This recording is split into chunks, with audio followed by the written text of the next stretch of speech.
저희들은 지금 오순절에 성령 강림 사건을 살펴보고 있습니다.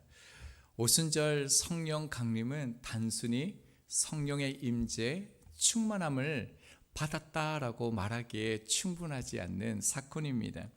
오순절 성령 강림은 하늘에서 주님께서 성령을 각 사람 위에 나누어 주신 사건이죠. 하늘의 성창과 같은 일입니다.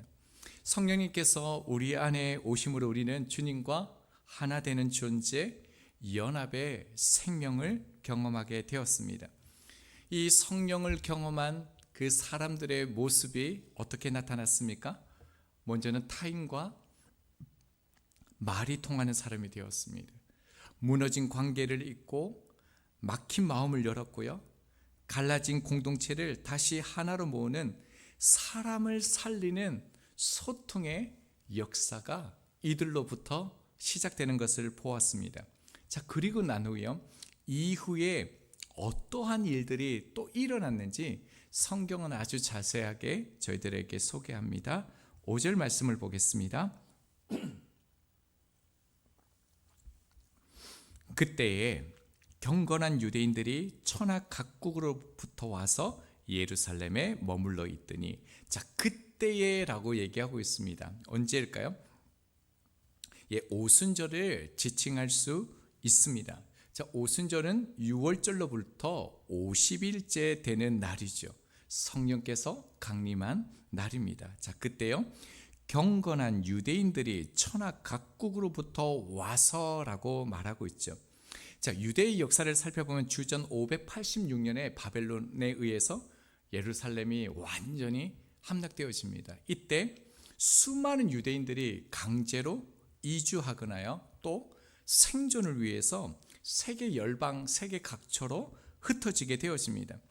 그렇게 여러 세대들이 흐르고 시간이 흐르면서 그들이 태어난 다음 세대들은 그 땅의 언어와 문화를 받아들이면서 살아가게 되었습니다. 자, 이들을 우리는 디아스포라 유대인이라고 말하고 있습니다. 자, 그들이요, 지금 각국으로부터 왔다라고 말하고 있죠. 자, 그 다음에 성경을 보면요, 예루살렘에 머물러 있더니라고 기록하고 있습니다. 특별히 출애굽기 23장을 보면 절기에 대해서 굉장히 자세하게 하나님의 백성들에게 말씀하시는데요, 하나님의 백성들을 하여금 반드시 절기 때 하나님 앞에 나와 그 절기를 지키라라고 명령하셨습니다. 지금 유대인들이 가장 큰 절기인 유월절을 지키기 위해서 예루살렘에 온 시기였습니다. 지금 그들이 세계 각처로부터 이곳 예루살렘에 온 이유는 한 가지 이유뿐입니다. 하나님을 예배하기 위해서죠.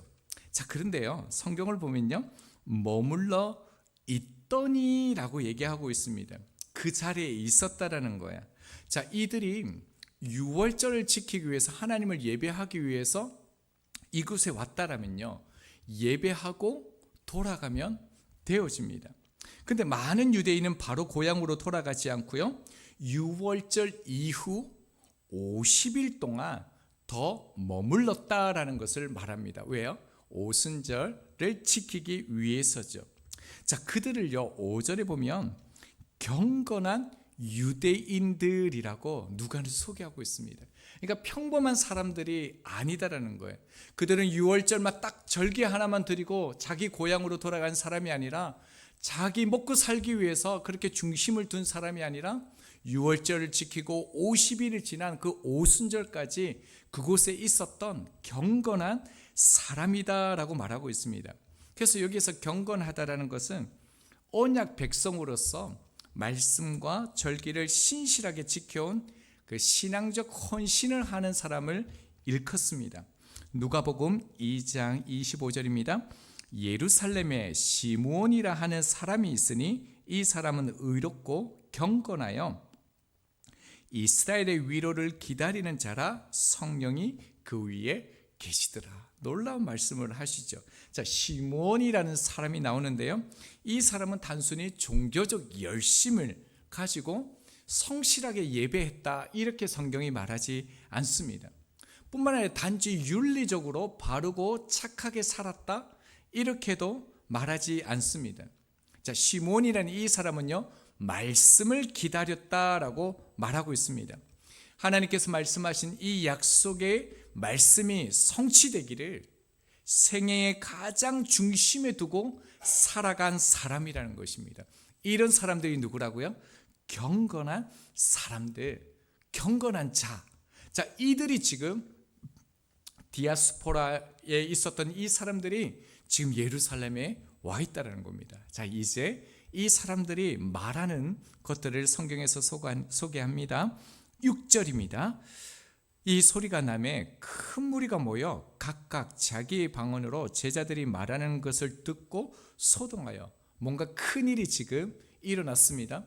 이 사람들은 이미 하나님의 말씀과 하나님께서 행하신 그 기적과 일들을 잘 알고 있는 사람입니다. 그러니까 하나님께서 어떤 그들의 역사 가운데 표적을 보여주셨는지 너무나 많이 경험했던 그런 사람이죠. 자, 그런데 이들이 소동했다라는 거예요. 놀랬다라는 거예요. 왜 그렇습니까? 자, 6절 다시 보면요, 이 소리라고 얘기하고 있는데 일반적으로 사람의 음성을 뜻하지만 본문에서는 성령을 통해서 말하는 다른 언어를 말하고 있습니다. 즉, 지금 이 사람들이 각자 자기 모국어로 말하고 있는 것을 듣고요, 소동이 일어났다라는 거예요. 근데 이게 단순한 소동이 아닙니다. 자, 큰 무리가 모였다라고 얘기하죠. 이 단어는 우리가 앞서도 살펴봤는데 큰 무리라는 것은 수십, 수백 명을 뜻하는 단어가 아닙니다. 수천, 수만 명을 나타낼 때 이 큰 무리라는 단어가 나타납니다. 이후에 이제 베드로의 설교가 시작되어지죠. 그때 세례를 받고 돌아온 사람만 3,000명이라고 성경에 기록되어져 있는데, 그러니까 그 무리에는 훨씬 더 많은 이들이 있었다라는 것을 알게 되어집니다. 자, 그리고 난 다음에요, 각각 자기의 방언으로 제자들이 말하는 것을 듣고라고 얘기하고 있습니다. 여기에서 듣고라는 이 시제가 뭐냐면요, 미완료 시제입니다. 자, 그러니까요, 제자들이 성령의 충만함을 받고 몇 마디 안녕하세요, 사랑합니다, 주의 이름으로 축복합니다, 단순히 이 몇 마디 모국을 했다라는 게 아니에요. 지금 이들이요, 계속적으로 다른 언어, 자기들의 언어를 계속적으로 듣고 있다라는 거예요. 1분 한 게 아니라 2분 한 게 아니라 계속적으로 그들의 언어로 뭔가를 지금 말하고 있다는 거예요. 그러니까 이 사람들이 너무 놀라는 거예요. 같은 말도 아니고 자기들의 일상의 언어, 놀라운 얘기를 계속하고 있는 거예요. 그러니까 이 소식을 듣고 어떻겠습니까? 사람들이 계속 모여드는 거예요. 지금 수만 명, 수십만 명이 여기 모였다라고 역사학자들은 말하는데, 소문에 소문이 나면서 사람들이 모이기 시작하고 웅성웅성하니까요, 막 사람들이 계속 몰려온다라는 거예요. 자, 그래서 어떤 일이 일어났다고요? 소동하여. 자, 이것은 어떤 정보나 어떤 알을 뜻할 때 그렇구나 이런 정도가 아니라요, 지금 사람들이 이해할 수 없는 일을 눈앞에서 마주한 겁니다. 마음이 흔들리고요, 생각이 뒤집히고 혼란에 빠진 상태라는 거예요. 지금 수십만 명이 지금 어떻게 해야 될지 모르는 거예요. 자, 이 단어가 사용되어진 곳이 어디냐면요, 창세기 11장 9절입니다. 그러므로 그 이름을 바벨이라 하니 이는 여호와께서 거기서 온 땅의 언어를 혼잡하게 하셨음이니라. 여호와께서 거기서 그들을 온 지면에 흩으셨더라. 여러분, 하나님께서 그들을 혼잡하게 하셨잖아요. 모든 언어를 다 헤쳐버렸습니다. 여기에서 혼잡하다는 이 단어와 본문의 소동인 이 단어가 똑같은 단어입니다. 그러니까 지금요, 그 수많은 사람들이 지금 바벨탑 사건에서 말이 통하지 않고 혼란스럽고 뭔가 아무것도 이해할 수 없는 그런 상황처럼 지금 그들이 이런 일에 봉착했다라는 겁니다. 자, 그리고 난 다음에요, 7절 말씀입니다. 다 놀라 신기하게 여겨 이르되 보라, 이 말하는 사람들이 다 갈릴리 사람이 아니냐. 다 놀라 신기하게 여겨 이르되라고 말하고 있습니다. 놀라다. 지금 입을 다물지 못하는 거예요. 어떻게 말해야 될지 모르는 거예요. 설명이 안 되는 거예요. 그래서요, 신기하게 여겨. 이 단어도 참 흥미로운 단어예요. 미완료 과거형으로 되어 있어요. 이 말이 뭐냐면 이 놀라움이 이 지금 상황이요 그냥 잠시가 아니라는 거예요. 들으면 들을수록 그들과 있으면 있을수록 더 커져간다라는 거예요. 더 놀라운 일들이 계속적으로 일어난다라는 거예요. 그러니까 이성적으로 도저히 이해가 안 되고 받아들일 수 없다라는 거야. 자, 그 이유 중에 하나를 이렇게 말하죠. 보라, 이 말하는 사람들이 다 갈릴리 사람이 아니냐. 이 말은 단순히 이 사람들이 갈릴리 사람이다, 정보 확인 이런 의미가 아니죠. 이 사실을 인정할 수 없다라는 겁니다. 당시에 갈릴리 사람 하면은 배운 것 없는 그런 무식한 사람들의 대명사죠. 그래서 요한복음 1장 46절입니다. 나다나엘이 이르되 나사렛에서 무슨 선한 것이 있느냐. 실제가 그래 했습니다. 그뿐만 아니라 역사적으로 보면 그 헤롯이 그 황제에게 잘 보기 위해서 성전을 건축하게 되죠. 그런데 성전 제일 위에다가 로마 제국을 상징하는 독수리를 달게 됩니다. 신성모독이죠. 유대인들이 가만히 있겠습니까? 그래서 랍비와 몇몇 추종자들이 그 독수리를 다 부셔버립니다. 헤롯이 가만히 있겠습니까? 그들을 처참하게 죽여버리죠. 자, 그러니까요, 이 랍비의 아들이 봉기하게 되는데 무려 2만 명이 모이게 되어집니다. 그 당시 인구가 20만이 안 되었다라고 얘기하는데요, 조금 수치의 차이는 있지만 어쨌든 거대한 무리가 모였습니다. 그런데 이 사실을 듣고요, 로마가 처참히 그들을 다 죽여버립니다. 자, 그리고 아무 소망이 없는, 내일에 대한 기대가 없는 절망적인 사람들, 그 사람들이 모여 살았던 곳이 어디냐면 갈릴리 사람이라는 거예요. 그러니까 이 사람들은 억압과 절망, 문명의 단절이 있는 거예요. 소망이 없는 땅이에요. 자, 그런데 이들이요, 각 나라에서 온 사람들의 언어로 지금 말하고 있는 거예요. 그것도 놀라운 단어를 말하고 있는 거예요. 그러니까 지금 이 사람들에게는 이 사실을 받아들일 수도 없고 이해할 수 없는 충격이라는 거죠. 자, 여기서 잠시, 그러면 지금 말하고 있는 사람들이 어떻게 갈릴리 사람인 줄 알았을까요? 억양 때문에 그렇습니다. 문헌에 보면 말에 이렇게 높고 낮음이 좀 있지 않습니까? 중국어도 뭐 부성이 있다고 그래가지고 이렇게 내리고 올리고 그를 따라서 그 이제 차이가 나는 것처럼 이 갈릴리 사람의 특이한 그 억양 때문에 이 사람들이 갈릴리인이다 이렇게 알 수 있었다고 합니다. 자, 8절 말씀 보겠습니다. 우리가 우리 각 사람이 난 곳 방언으로 듣게 되는 것이 어찌 됨이냐. 자, 이 방언은요, 4절에서 보았던 것처럼 고린도전서 14장에서 말하는 그 영적 방언, 그 방언이 아닙니다. 실제 언어들입니다. 그러니까 각 사람이 자기 살던 곳의 말로 듣게 되어지는 거죠. 자, 그리고 난 후 9절에서 11절 말씀을 보면요, 이 사람들이 지금 어디에서 왔는지 출신 지역을 매우 구체적으로 기록하고 있습니다. 특별히 중동, 아프리카, 소아시아, 유럽 등 16개국에서 모여든 이들이 있었다, 성경이 말하고 있습니다. 자, 이 내용이 오늘 본문인데요, 사실 정말 놀라운 거죠. 어떻게 이런 일이 일어났을까요? 그래서 우리가 이 말씀을 볼 때 우리는 하나님의 능력, 기적, 표적에 참 많이 집중을 하게 되어지는데요, 우리가 주목해야 될 것은 그들이 받은 이런 능력이나 기적이 아닙니다. 자, 5절 말씀을 보면요, 그때에 경건한 유대인들이 천하 각국으로부터 와서라고 말하고 있습니다. 이 한 절 속에 하나님의 섭리와 주권이 분명하게 나타나 있습니다. 자, 이 사람들이 지금 천하 각국에 흩어져 살게 된 그것이요, 단순한 이민의 결과입니까? 아니죠. 하나님께서 그렇게 하신 거라는 겁니다.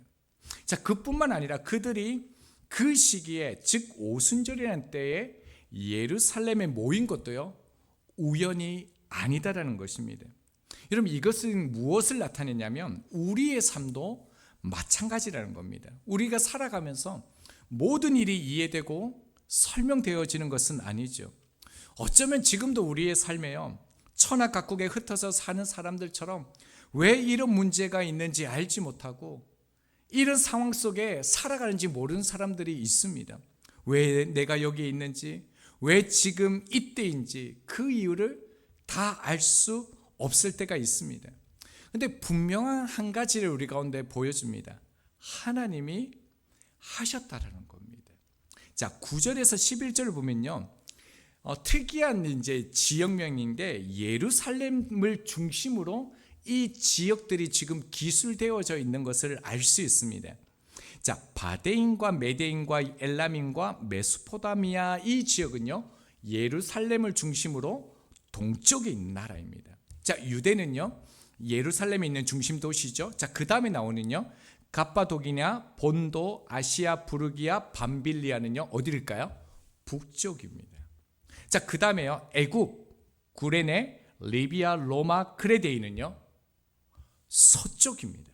자, 그리고 마지막으로 아라비아는 어디냐면 남쪽, 사실 저쪽 편이죠.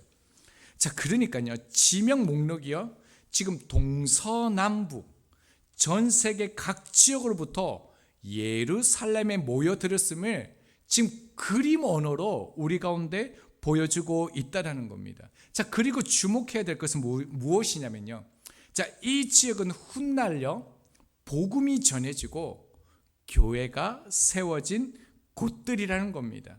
여러분, 이 모든 사실이, 이 모든 것들이 제자들이 한 것입니까? 제자들이 모았습니까?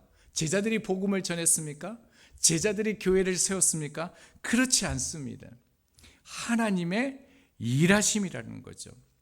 여러분, 하나님의 말씀을 떠난 백성들이 어떻게 되었습니까? 열방으로 흩어짐을 당했습니다. 여러분, 제자들도 마찬가지였습니다. 제자들이 우리가 앞에서 볼 때 말씀을 믿지 않고 말씀을 깨닫지 못했을 때 어땠습니까? 다 흩어졌죠.